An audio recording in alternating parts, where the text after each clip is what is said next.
My friend, have you ever asked yourself what really matters in life? What is truly valuable when everything else fades away? In Ecclesiastes 7:1-4, the Bible gives us words that sound almost upside down, words that go against what the world usually tells us. But if we pause and think, we'll find deep wisdom that can reshape the way we live every single day. Today, let's walk through these verses together and see not only what they mean, but also how we can apply them in our own lives.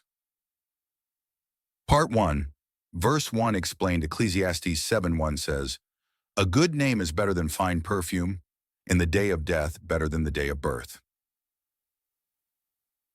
Back in biblical times, perfume or costly oil represented wealth, status, and celebration. If you had expensive oil, it meant you were doing well. But the Bible tells us there's something far more valuable than all that, a good name. In other words, your character, your reputation, the way you live your life, that's what truly matters. And then it says, the day of death is better than the day of birth. That sounds shocking, doesn't it? But here's the point. When someone is born, we don't know what their life will be like. But at the end of their life, the story is complete.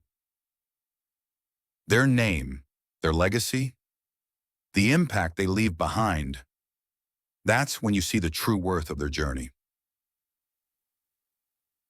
Part 2, verse 2 explained.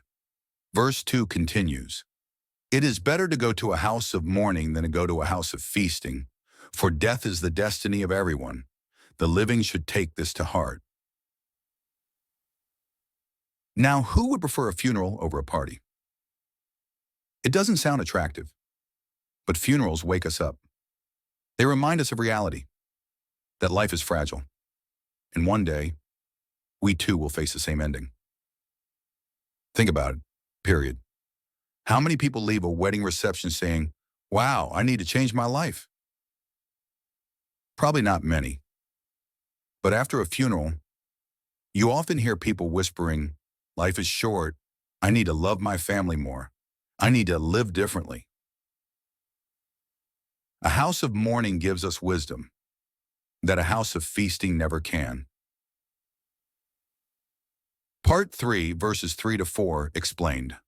Verses 3 and 4 say, "Frustration is better than laughter, because a sad face is good for the heart.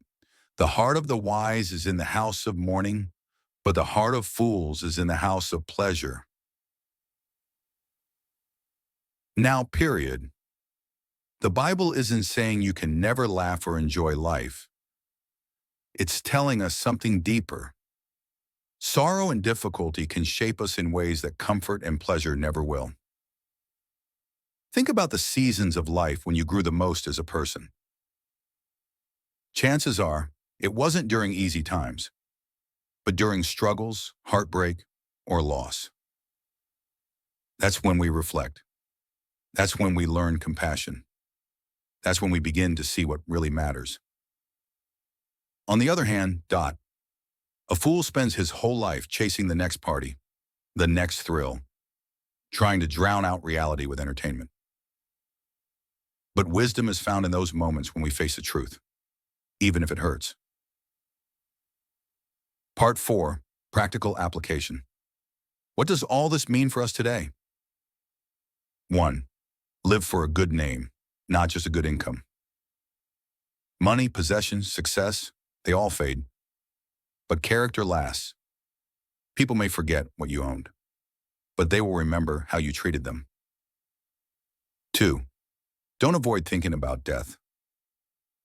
Our culture often avoids the topic of death, as if talking about it makes it worse.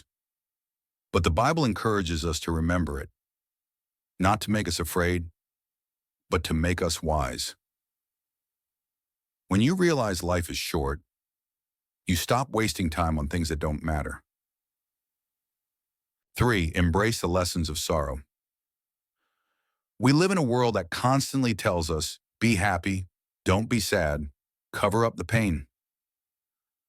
But sadness, grief, and even frustration can refine our hearts. God often uses our tears to water the seeds of wisdom inside us. 4. Choose environments that lead to wisdom. It doesn't mean you should never laugh, never go to a celebration, but if your whole life is about escaping into fun, you're missing the deeper meaning. The wise choose spaces and people that help them grow. Sometimes that's in serious conversations, sometimes in quiet reflection, sometimes even in the silence of grief. Let me give you an example. When famous celebrities die, people don't just talk about their money, they talk about their legacy. Some are remembered for generosity, kindness, or the way they lifted others up. Others, sadly, are remembered for scandals, selfishness, or the hurt they left behind. Their good name, or lack of it, spoke louder than their wealth. So, friends, Ecclesiastes 7:1-4 calls us to live differently.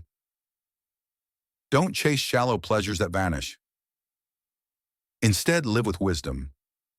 Live so that when your final day comes, you leave behind not just wealth, but a testimony of love, integrity, and faith. A good name is better than perfume. The end of life can be more meaningful than the beginning. And even sorrow, when embraced with God's perspective, can lead us to true joy. Let's live wisely. Let's live intentionally. And let's leave behind a legacy that honors God and blesses others.